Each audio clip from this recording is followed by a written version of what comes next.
մի շարք աղմկահարույց հայտարարություններ արվեցին իշխանության տարբեր դերակատարների կողմից Արցախահայության հետ կապված ես կխնդրեմ անդրադառնաք այդ հայտարարություններին իմասնավորի, որ արցախցիները փախել են, հետո խմբագրված տարբերակը, որ Արցախի էլիտան է փախել, այս առնչությամբ ինչ դիտարկումներ ունեք։ Գիտեք, նախ պետք է ասեմ, որ վերջի շրջանում այս սրացումները գարնանային, որ իշխանության մոտ կա, դա պատահական չի։ Իրենք երևի գիտեն արդեն սոցիոլոգիական հարցումների արդյունքները, իրենք իրենց համար անում են եւ գիտեն եւ դրա ընկել են ցայտնոտի մեջ։ Դուք տեսեք ինչքան անհավասարակշիռ վարքագիծ է դրսևորում ընդհանրապես ԿՊ։ Նիկոլը միշտ էլ եղել է անհավասարակշիռ, բայց հիմա եթե ուշադիր եք նրա դեմքի, նրա միմիկաների, նրա խոսել չկարողանալուն, մտքերը բարձրացնել չկարողանալուն, լարվածությանը նշանակում ինքը ահավոր ցայտնոտի մեջ է, որովհետև իրենք լավ գիտեն ինչ են արել մեր ժողովրդի, մեր ազգի, մեր պետության գլխին։ Նրանք գիտեն, որ իրենց արածը դա դարերի ընթացքում չի մոռացվելու։ Իրենք ողբերգություն են բերել մեր ժողովրդի, մեր պետության գլխի տեսերական մակարդակի եւ գիտեն, որ դրա համար պետք է պատասխան տան։ Հիմա տեսեք, ես ուշադիր հետևում եմ ինչպես են մեկնաբանում Արցախ հայուհու երիտասարդ աղջկա եւ Նիկոլի այդ բանավեճը, որ ինքը պահեց սրիկայի նման, տղամարդ իրավունք չունի կնոջ վրա երեխայի հետ գոռա, բայց դնենք դա մի կողմ, զուտ նայենք ինչ հանդիպում էր դա։ Դա տեսեք, կարծեք թե Աստված էր բերել երկու հայի վիճումը, մեկը ցեղային մարդն էր, ազգային մարդը, մեկը ցեղի տականքն էր։ Մեկը կիրթ գրակետ այդ հայուհին, որը կրթություն ունի եւ դրսում է կրթություն ստացել, եւ մեկը անկիրթ մարդ, որը բարձրագույն կրթություն չունի։ Մեկը մտածված խոսում է,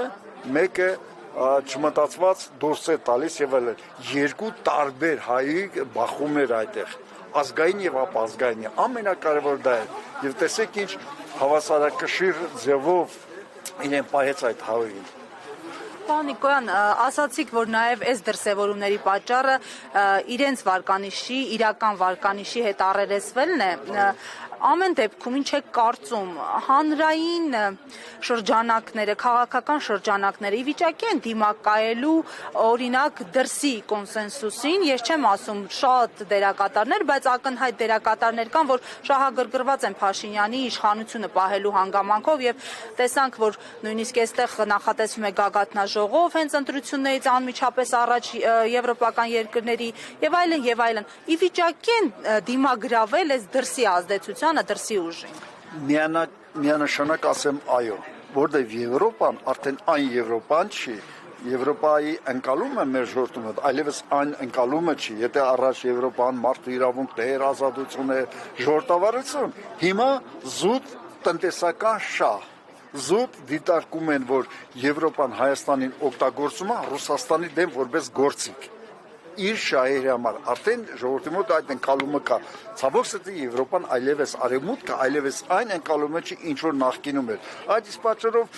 եթե նրանք գալիս են, դա չի նշանակում նրանք գալիս են եւ Նիկոլը փրկվեց։ Միգուցե վատ է նրանց գալը, որովհետեւ նրանք են վերջ-վերջո Արցախը Նիկոլին համոզել, որ հանձնի Արցախը։ Այո, բոլորը գիտեն, որ դա այդպես է։ Պրագայի մեջ է, որ Նիկոլը հայտարարեց, որ այլևս Արցախը Ադրբեջանինն է եւ վերջ եւ այլ։ Այն չի, որ նրանք եկան եւ մեր հասարակության մոտ ամեն ինչը փոխվեց։ Այն չի, որ եվրոպացիները մեր հասարակությունը այնքան է սիրում, քան իրեն, իր զավակներին, իր պետությանը եւ այլ։ Ես չեմ հավատում, որ նրանք կարող են եսի մինչեր անել։ Այո, Եվրոպան գիտի, որ Նիկոլի գործերը վատ է։ Այո, Եվրոպան գիտի, որ ինքը Հայաստանին իշա Հայաստանի ժողովրդի ազգային եւ պետական շահերին օգտագործում է, Հայաստանը օգտագործող երկիր է, Եվրոպան օգտագործում է, մեր ժողովուրդը իր զգայաններով հասկանում է արդեն, որ Եվրոպան ընդամենը Հայաստանը օգտագործում է Ռուսաստանի դեմ, ուրիշ որևիցե բան չկա այդտեղ։ Հայաստանի պետության երրորդը շահ չկա այդտեղ։ Ռուսաստանի լոյալությունն է այս բարակայում ինչպես է գնահատում։ Գիտեք ոնց է, կարծում եմ Ռուսաստանը իրեն շատ ճիշտ է պահում։ Ինքը հայ ժողովրդին տալիս է մտածելու հնարավորություն, գործելու հնարավորություն եւ ինքը հասկացնում է ունեմ ես խնդիրներ, իմ խնդիրները Ուկրաինան է, ես զբաղված եմ դրանով։ Դուք ասեք, դուք ինչ եք ուզում։ Հետո ես չեմ կարծում, որ ամբողջությամբ դա ձեր ասացի նման է։ Ես կարծում եմ, որ յուրաքանչյուր լուծում է աշխարհաքաղաքական խնդիր Հայաստանում, սա սովորական ընտրություն չի։ Ես կարծում եմ յուրաքանչյուր ունի իր շահագրգռվածությունը եւ իր հնարավորությունների չափով